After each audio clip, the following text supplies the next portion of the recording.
আসসালামু আলাইকুম, welcome to লেকচারলিয়া। আজকে লেকচার ভিডিওতে আমরা ডিসকাস করতে যাচ্ছি আর্টিফিশিয়াল নিউরাল নেটওয়ার্ক নিয়ে, one of the most important topic. কারণ বর্তমানে এই টপিকের উপরে প্রচুর পরিমাণে রিসার্চ হচ্ছে। তো এই যে টপিকটা, এটাকে আপনি আর্টিফিশিয়াল ইন্টেলিজেন্স অথবা কম্পিউটেশনাল ইন্টেলিজেন্সের একটা সাব ফিল্ড বলতে পারেন, যেখানে আমরা মেইনলি ইউজ করি কিছু কনসেপ্টের অথবা কিছু মডেলের অথবা কিছু অ্যালগোরিদমের একটা সিস্টেম ডেভেলপ করার ক্ষেত্রে, যে সিস্টেমটা আমাদের একটা কমপ্লেক্স এনভায়রনমেন্টে একটা ইন্টেলিজেন্ট বিহেভিয়ার শো করবে। তো আশা করছি এতটুকু বুঝতে পেরেছেন। তো এখন আসি হচ্ছে আর্টিফিশিয়াল নিউরাল নেটওয়ার্কটা অ্যাকচুয়ালি কি। তো এটা হচ্ছে একটা কম্পিউটিং সিস্টেম বা একটা ইনফরমেশন প্রসেসিং সিস্টেম, যেখানে হচ্ছে অনেকগুলো ইন্টারকানেক্টেড প্রসেসিং এলিমেন্ট থাকবে, যারা প্যারালালি একটা প্রবলেম সলভ করবে। তো এই যে এখানে আমরা যে একটা ফিগার দেখতে পাচ্ছি, এই ফিগারের দিকে যদি একটা আমরা নোটিস দেই, এই লেখাটুকু বাদে এই যে একটা ফিগার যে আমরা দেখতে পাচ্ছি, তো এইটাকে আপনি একটা প্রসেসিং এলিমেন্টের সাথে কল্পনা করতে পারেন, যাকে আমরা বলছি হচ্ছে নিউরন। কি বললাম? নিউরন। এই একটাকে আমরা বলছি হচ্ছে একটা নিউরন। তো এরকম হচ্ছে অনেকগুলো নিউরন থাকবে, এবং যারা হচ্ছে প্যারালালি কাজ করতে থাকবে একটা পার্টিকুলার প্রবলেম সলভ করার ক্ষেত্রে। এবং এখানে অনেকগুলো হাইলি ইন্টারকানেক্টেড প্রসেসিং এলিমেন্ট রয়েছে। একটু পরে আমরা এই মডেলগুলোর হচ্ছে ইন ডিটেল ডিসকাশন করব। তো এখন যেটা হচ্ছে ফ্যাক্ট, এই যে আমাদের আর্টিফিশিয়াল নিউরাল নেটওয়ার্ক বা এএনএন, এইটার যে কনসেপ্ট, এই কনসেপ্টটা এসেছে মেইনলি হচ্ছে আমাদের বায়োলজিক্যাল নিউরাল নেটওয়ার্ক থেকে। তো এই যেখানে আমরা কিছু বায়োলজিক টার্ম দেখতে যাচ্ছি, ভয় পাওয়ার কিছুই নেই। জাস্ট কিছু কিছু টার্মের সাথে মিল রেখে হচ্ছে আমাদের এখানে কাজগুলো হচ্ছে। এমন না যে আমরা বায়োলজি পড়তে যাচ্ছি, বায়োলজি আমরা মোটেই পড়তে যাচ্ছি না। জাস্ট কিছু কিছু ফ্যাক্ট আমাদের জানা থাকা লাগবে, যে কেন বা কিভাবে এই ফ্যাক্ট গুলো আসলো। তো ক্লাস 9-10 আমরা এই যে নিউরনের এই ফ্যাক্ট গুলো পড়ে এসেছি বায়োলজিতে, জাস্ট একটু আমরা রিকনস্ট্রাক্ট করবো। তো এখানে আমাদের মেইনলি কি হচ্ছে, এই আর্টিফিশিয়াল নিউরাল নেটওয়ার্কের কনসেপ্ট এসেছে কোথা থেকে? আর্টিফিশিয়াল নিউরাল নেটওয়ার্কের কনসেপ্ট এসেছে হচ্ছে আমাদের এই বায়োলজিক্যাল নিউরাল নেটওয়ার্ক থেকে। তো এইখানে এইটা হচ্ছে আমাদের একটা নিউরন। তো হিউম্যান ব্রেন কনস্ট্রাকশনের ক্ষেত্রে হচ্ছে আমাদের মেইনলি 100 বিলিয়ন নিউরন লাগে, বা 100 বিলিয়ন হচ্ছে নিউরন থাকে নিয়ার অ্যাবাউট। তো সেখানে এইটা হচ্ছে আমাদের একটা নিউরন। তো এখানে আমরা একটু আগে কি বললাম, আমরা যেটা বললাম আর্টিফিশিয়াল নিউরাল নেটওয়ার্কের মধ্যে, যে হচ্ছে অনেকগুলো নিউরন মিলে হচ্ছে একটা প্রবলেম সলভ করবে, এবং তারা হচ্ছে প্যারালালি কাজ করতে থাকবে। তো এখানেও হচ্ছে সেম কাহিনী, এখানেও যেটা হচ্ছে সেম টু সেমই কনসেপ্ট। এই কনসেপ্টটা এখান থেকেই মেইনলি এসেছে, যেখানে হচ্ছে আমাদের এখানে অনেকগুলো নিউরন রয়েছে। কতগুলো? 100 billion, near about 100 billion neuron রয়েছে, এবং যারা হচ্ছে পার্টিকুলারলি বা একটা প্যারালালি হচ্ছে কাজ করতে থাকে একটা প্রবলেম সলভ করার ক্ষেত্রে। তো এখানে হচ্ছে মেইনলি তিনটা ইম্পর্টেন্ট কম্পোনেন্ট রয়েছে। তো এখান থেকে একটুখানি মনোযোগ দেওয়ার চেষ্টা করবেন। আমাদের বায়োলজিক্যাল নিউরাল নেটওয়ার্কের মধ্যে বা বায়োলজির যে ফ্যাক্ট, এখানে আমাদের তিনটা মেইন কম্পোনেন্ট রয়েছে। কি কি? ফার্স্ট অফ অল হচ্ছে এই যে ডেনড্রাইট, বা এই যে তারের মতো আপনি দেখতে পাচ্ছেন, এগুলোকে আপনি বলতে পারেন হচ্ছে ডেনড্রাইট। এই ডেনড্রাইট দিয়ে মেইনলি হচ্ছে আমাদের ইলেকট্রিক্যাল ইম্পালসটা আসে। তো এখানে আপনি এই ডেনড্রাইটকে হচ্ছে ইনপুটের সাথে কল্পনা করতে পারেন। এখন আমরা একটুখানি কম্পেয়ার করে পড়ি যাতে একটু ইজি হয়। তো এখানে আমরা একটা জিনিস একটু মার্ক আপ করে নিই। সে এখানে আমরা কি টার্মটা নিলাম? এখানে আমরা টার্মটা নিলাম হচ্ছে ডেনড্রাইট, রাইট? তো ডেনড্রাইট দিয়ে মেইনলি কি আসে আমরা বললাম, ডেনড্রাইট দিয়ে মেইনলি হচ্ছে আমাদের ইলেকট্রিক্যাল ইম্পালসটা আসে। তো এখন এই ডেনড্রাইট দিয়ে হচ্ছে এখান থেকে হচ্ছে আমাদের এদিক দিয়ে যে ইম্পালসটা আসবে, এটা হচ্ছে এই তারটা হচ্ছে ইনপুটের মতো কাজ করবে বা ইনপুট লিংকের মতো কাজ করবে। তো এই ডেনড্রাইটকে হচ্ছে আমরা ইনপুটের সাথে কল্পনা করতে পারি। তো এইখানে এতটুকু হচ্ছে, এখানে একটুখানি থিঙ্কিং স্টপ রাখেন। এখানে এতটুকু আমাদের কনসেপ্ট কোথায়? বায়োলজিক্যাল নিউরাল নেটওয়ার্কে। এখন আমরা আসি একটু আবার আর্টিফিশিয়াল নিউরাল নেটওয়ার্কের মধ্যে। তো এখানে এই যে ডেনড্রাইটের যে ফ্যাক্ট, যেখান দিয়ে ইনপুটটা আসলো, সেই ফ্যাক্টটা এখানে রিপ্রেজেন্ট করা হয়েছে এই যে x not, x one up to x N, এটা দিয়ে। তো এখানে এই x not, x one up to x N, এগুলো হচ্ছে আমাদের ইনপুট। তো এখানে এই ডেনড্রাইটের কনসেপ্টটা এইখানে ইউজ করা হয়েছে। আশা করছি এই এতটুকু বুঝতে পেরেছেন। তো নেক্সট যে ইম্পর্টেন্ট কম্পোনেন্ট, সেটা হচ্ছে এই যে সোমা। সোমা অথবা এটাকে বলা হয় অনেক বই এটাকে সেল বডিও বলা হয়ে থাকে। নাম দেখে ভয় পাওয়ার কিছুই নেই, সোমা বলা হয় অথবা সেল বডি বলা হয়। এখানে মেইনলি যে কাজটা, এই যে ইনপুট যে আসলো, এই ইনপুট গুলোকে সাম আপ করা হয় বা সামেশন করা হয় এইখানে এই সোমা এর মধ্যে। বা এটাকে আপনি এখানে সেকেন্ড ইম্পর্টেন্ট টার্ম আমাদের যেটা হচ্ছে সোমা, এটাকে আপনি হচ্ছে নোডের সাথে কল্পনা করতে পারেন। এই যে এখানে আমাদের আর্টিফিশিয়াল নিউরাল নেটওয়ার্কের মধ্যে যে একটা নোড আমরা দেখতে পাচ্ছি, যেখানে আমাদের একটা সামেশন চিহ্ন রয়েছে। সোমাতে কি করা হয়? সোমাতে হচ্ছে আমাদের যে ইলেকট্রিক্যাল যে ইম্পালস গুলো আসলে সেগুলো হচ্ছে সাম আপ করা হয়। তো এখানে আমরা একটা সামেশন চিহ্ন দেখতে পাচ্ছি, মানে এইটাই সোমা বা সেল বডি হচ্ছে আমাদের এই নোডের সাথে সম্পর্কযুক্ত। সোমা কার সাথে সম্পর্কযুক্ত? নোডের সাথে সম্পর্কযুক্ত, এবং এখানে হচ্ছে সামেশন করা হচ্ছে। আশা করছি এতটুকু বুঝতে পেরেছেন। দুইটা জিনিস আমাদের বোঝা হয়ে গেল, একটা হচ্ছে ডেনড্রাইট যেটা হচ্ছে আমাদের ইনপুটের সাথে সম্পর্কযুক্ত, এবং আরেকটা হচ্ছে সোমা যেটা হচ্ছে আমাদের নোডের সাথে সম্পর্কযুক্ত। তো এখন এই যে সামেশন যে আমরা করলাম, তো একটা থ্রেশহোল্ড ভ্যালু এর উপর ডিপেন্ড করে, সে একটা টাও একটা ভ্যালু, এমন একটা ফিক্সড একটা ভ্যালু আমরা নিয়েছি। এখন এই সামেশনটা যদি এই টাও এর ভ্যালুকে যদি এক্সিড করে, তাহলে যেটা হয় সোমা হচ্ছে ফায়ার করে, এবং যে ইলেকট্রিক্যাল সিগন্যালটা রয়েছে সাম আপ যেটা করা হয়েছে সেটা হচ্ছে পার্শ্ববর্তী কোনো একটা সোমায়ের কাছে বা পার্শ্ববর্তী কোনো একটা নিউরনের কাছে পাঠিয়ে দেয়। এখানে আমরা একটা নিউরন দেখতে পাচ্ছি, এরকম নিয়ার অ্যাবাউট কতগুলো নিউরন রয়েছে বায়োলজিক্যাল নিউরন নেটওয়ার্কের মধ্যে? 100 বিলিয়ন নিউরন রয়েছে, এবং সবগুলো নিউরন প্যারালালি কাজ করছে একটা পার্টিকুলার প্রবলেম সলভ করার ক্ষেত্রে, এবং এই কনসেপ্টটা ইউজ করা হবে আবার আর্টিফিশিয়াল নিউরন নেটওয়ার্কের মধ্যে। তো এখানে ফ্যাক্টটা আমরা যদি বুঝতে পারি, ওখানে ফ্যাক্ট আমরা ইজিলি বুঝে যাব। তো এখানে হচ্ছে সামেশন করা হচ্ছে, এবং হচ্ছে একটা থ্রেশহোল্ড ভ্যালু যদি আমাদের এক্সিড হয়, সোমা ফায়ার করবে এবং সিগন্যালটা পাস হয়ে যাবে হচ্ছে পার্শ্ববর্তী কোন একটা সোমায়ের কাছে বা পার্শ্ববর্তী কোন একটা নিউরনের কাছে।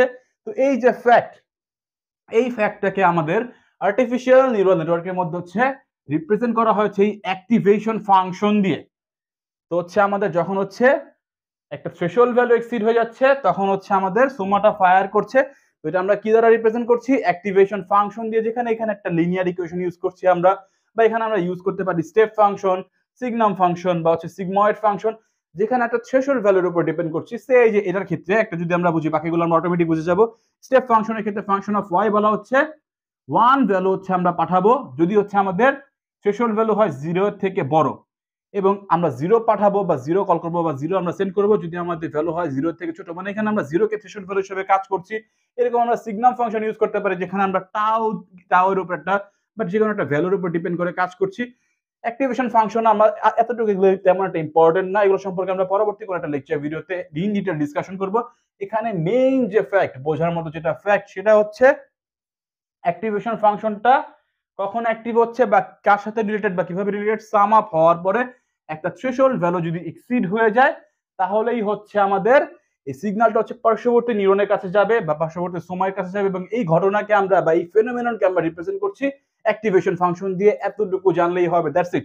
তো আশা করছি এতটুকু ক্লিয়ার হয়ে গিয়েছে। তো এখন হচ্ছে এই যে আমাদের যে পার্শ্ববর্তী নিউরনের কাছে যে যাবে সিগন্যালটা, সেটা যায় কিসের মাধ্যমে? সেটা যায় মেইনলি হচ্ছে এই অ্যাক্সনের মাধ্যমে। তো এই অ্যাকশনকে হচ্ছে আমরা আউটপুট লিংকের সাথে কল্পনা করতে পারি। তো আশা করছি এতটুকু বুঝতে পারছেন যে আমাদের যে অ্যাক্টিভেশন ফাংশন অ্যাক্টিভ হলো বা হচ্ছে আমাদেরটা থ্রেশহোল্ড ভ্যালু হচ্ছে এক্সিড হয়ে গেল, সব সামেশন করা যে আমাদের যা যা ছিল সব হচ্ছে পাস হবে পার্শ্ববর্তী নিউরনের কাছে বা পার্শ্ববর্তী সময়ের কাছে, যাবে কার মাধ্যমে? যাবে হচ্ছে অ্যাকশনের মাধ্যমে। তো অ্যাকশনকে আমরা আউটপুট লিংকের সাথে কল্পনা করতে পারি, এটাকে আমরা বলতে পারি হচ্ছে আউটপুট লিংক বা আউটপুট। আশা করছি বুঝতে পারছেন। তো এখানে একটা ইন্টারেস্টিং ফ্যাক্ট যেটা রয়েছে আমাদের এই বায়োলজিক্যাল নিউরাল নেটওয়ার্কের মধ্যে, এবং এই ফ্যাক্টটা হচ্ছে খুবই মজা করে হচ্ছে এই আর্টিফিশিয়াল নিউরাল নেটওয়ার্কের মধ্যে হচ্ছে রিপ্রেজেন্ট করা হয়েছে। লাইক যেখানে যে এখানে যে মেইনলি কনসেপ্টটা, এই যে ডেনড্রাইট রয়েছে এবং এই যে অ্যাক্সন রয়েছে, তো এখন আমাদের যা যা সিগন্যাল সাম আপ করা হয়েছিল সেটা তো পাস হবে। এখন পাসটা কিভাবে হয়? তো পাঁচটা মেইনলি যেভাবে হয়, এই যে আমাদের এইখানে যে ডেনড্রাইট এবং অ্যাক্সন, এই দুটোর মাঝখানে কিছুটা গ্যাপ থাকে, যে গ্যাপটাকে আমরা বলি হচ্ছে সিন্যাপটিক গ্যাপ। তো এখন গ্যাপ যেহেতু রয়েছে, পাঁচটা কিভাবে হবে? তো এখানে মেইনলি কিছু কেমিক্যাল রয়েছে বা কিছু কেমিক্যাল প্রসেস হয়, যার মাধ্যমে বলতে পারেন আপনি সে হচ্ছে ভেসে ভেসে ভেসে ভেসে যাবে। তো এখন এখানে যেহেতু হচ্ছে ভেসে ভেসে যাচ্ছে বা কোনো একটা কেমিক্যাল প্রসেস হচ্ছে, তো এমনও হতে পারে যে সিগন্যালটা পাস হচ্ছে, সেই সিগন্যালটা চেঞ্জ হয়ে যেতে পারে। লাইক এমন কি কি চেঞ্জ হতে পারে? লাইক হচ্ছে আমাদের অ্যামপ্লিটিউড চেঞ্জ হয়ে যেতে পারে, এমন হতে পারে আমাদের সিগন্যালের ফ্রিকোয়েন্সি চেঞ্জ হয়ে যেতে পারে, এমন হতে পারে আমাদের সিগন্যালের ফেজ চেঞ্জ হয়ে যেতে পারে, তাই না? কারণ এখানে হচ্ছে ভেসে ভেসে যাবে বা এখানে হচ্ছে আমাদের কোন একটা কেমিক্যাল প্রসেস হচ্ছে এই গ্যাপের মাধ্যমে। এখন গ্যাপ দিয়ে যেহেতু যাবে, এই তিনটার মধ্যে হয়তো তিনটাই চেঞ্জ হতে পারে, দুইটা চেঞ্জ হতে পারে, অথবা যে কোনো একটা চেঞ্জ হতে পারে। তো এখন এই যে ফ্যাক্ট, যেখানে আমাদের সিগন্যালের এই ফ্যাক্ট গুলো চেঞ্জ হয়ে যেতে পারে, এই ফ্যাক্টটা খুবই মজা করে রিপ্রেজেন্ট করা হয়েছে এই W0 W1 up to WN এটা দিয়ে, যেটাকে আমরা বলছি হচ্ছে ওয়েটিং ফ্যাক্টর। কি বলছি আমরা? Waiting factor.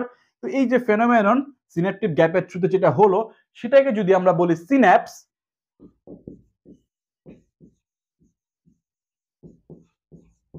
তো এই সিন্যাপসটা কার সাথে সম্পর্কযুক্ত? সিন্যাপসটা সম্পর্কযুক্ত হচ্ছে এই ওয়েটিং ফ্যাক্টরের সাথে, যেখানে হচ্ছে আমাদের এই যে এই ওয়েটিং ফ্যাক্টর গুলো কার সাথে মাল্টিপ্লাই করা হচ্ছে? এই ওয়েটিং ফ্যাক্টর গুলো মাল্টিপ্লাই করা হচ্ছে আমাদের এই ইনপুটের সাথে বা ডেনড্রাইটের সাথে। তো এখন যেহেতু ইনপুটের সাথে হচ্ছে আমরা কিছু একটা মাল্টিপ্লিকেশন করছি, তার মানে কি আমাদের যে সাম আপটা এটা একটুখানি চেঞ্জ হয়ে যাবে। যদি এমন হতো আমরা ওয়েটিং ফ্যাক্টর দিচ্ছি না, তো আমরা যেগুলো সাম করছি তাহলে যদি আমরা দিয়ে দিই, তার মানে কি? তার মানে হচ্ছে আমাদের চেঞ্জ হয়ে যাবে, তাই না? ওয়েটিং ফ্যাক্টরটা হচ্ছে মডিফিকেশন করে দিবে। তো এই মডিফিকেশনটা আমরা মেইনলি হচ্ছে রিপ্রেজেন্ট করেছি। তো সিনাপসটা কার সাথে সমতুল্য? ওয়েটিং ফ্যাক্টরের সাথে।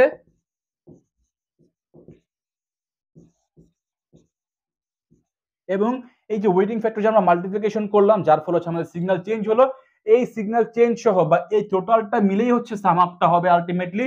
লাইক এখানে যদি আমরা এই লিনিয়ার ইকুয়েশনটা দিকে একটু নোটিস দেই, দেখেন এখানে y ইজ ইকুয়ালস টু কি বলা হচ্ছে? Summation of i is equals to 0 to n, যেখানে হচ্ছে xi wy, মানে হচ্ছে ইনপুটের সাথে আমাদের ওয়েটিং ফ্যাক্টর হচ্ছে মাল্টিপ্লিকেশন করা হচ্ছে, যার জন্য হচ্ছে আমাদের সিগন্যালটা কিন্তু চেঞ্জ হয়ে যাবে। তো আশা করছি বুঝতে পারছেন যে কিভাবে হচ্ছে আমাদের সিন্যাপস সম্পর্কযুক্ত ওয়েটিং ফ্যাক্টরের সাথে।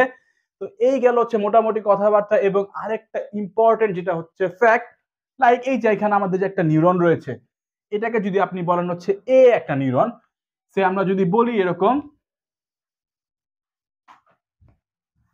যে এইটা হচ্ছে একটা নিউরন, এবং এই নিউরনের সেম টু সেম আরেকটা নিউরন রয়েছে পাশে, যেটাকে আমরা বলছি হচ্ছে বি একটা নিউরন। তো এখন যেটা হচ্ছে ফ্যাক্ট, এই সোমা থেকে বা সেল বডি থেকে একটা থ্রেশহোল্ড ভ্যালু এক্সিড হওয়ার পরে আমাদের সিগন্যালটা কিন্তু ফায়ার হয় এবং পার্শ্ববর্তী নিউরনের কাছে যায়, কারণ সবাই হচ্ছে প্যারালালি একটা পার্টিকুলার প্রবলেম সলভ করছে। তো আশা করছি ডেফিনেশন মাথায় ঢুকে গিয়েছে। তো এখন যেটা হচ্ছে ফ্যাক্ট, এই যে একটা নিউরন আরেকটা নিউরনের কাছে যে পাঠাবে, তো এখন এটার ক্ষেত্রে কে কাকে পাঠাবে বা কে রিসিভ করবে? সে এ হচ্ছে আমাদের লেফট সাইডে রয়েছে, বি হচ্ছে রাইট সাইডে রয়েছে, এ হচ্ছে আমাদের সেন্ডার এবং বি হচ্ছে রিসিভার।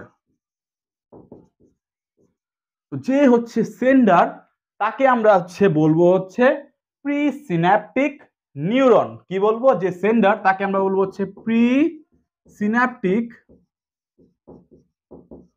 নিউরন, এবং যে হচ্ছে রিসিভার তাকে আমরা বলবো হচ্ছে পোস্ট সিন্যাপটিক নিউরন। তো এই টার্মটা একটু মার্ক আপ করে নেবেন। তো আশা করছি ঘটনা আপনার বোঝা হয়ে গিয়েছে যে কিভাবে কি কাজ হচ্ছে বা কনসেপ্ট কোথা থেকে কি আসছে। তো এখন আসি হচ্ছে কি টাইপের কোশ্চেন এই টপিক থেকে আসতে পারে।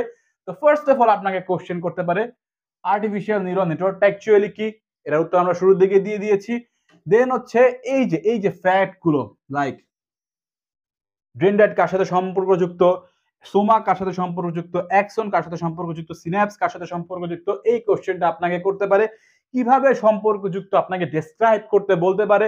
দেন হচ্ছে আপনাকে হচ্ছে ফিগারের দুইটা হচ্ছে আপনাকে সে হচ্ছে নিউরন দিয়ে দিবে এবং বলে দিবে যে কোনটা সেন্টার কোনটা রিসিভার। আপনাকে বলবে যে সেন্টারের নাম কি এবং রিসিভারের নাম কি। সেন্টারের নাম কি? প্রিসিন্যাপটিক নিউরন, রিসিভারের নাম হচ্ছে পোস্ট সিন্যাপটিক নিউরন। এবং আপনাকে এমনও বলতে পারে যে বায়োলজিক্যাল নিউরাল নেটওয়ার্কের কনসেপ্ট ডেসক্রাইব করতে। আশা করছি আপনি কনসেপ্ট বুঝে গিয়েছেন।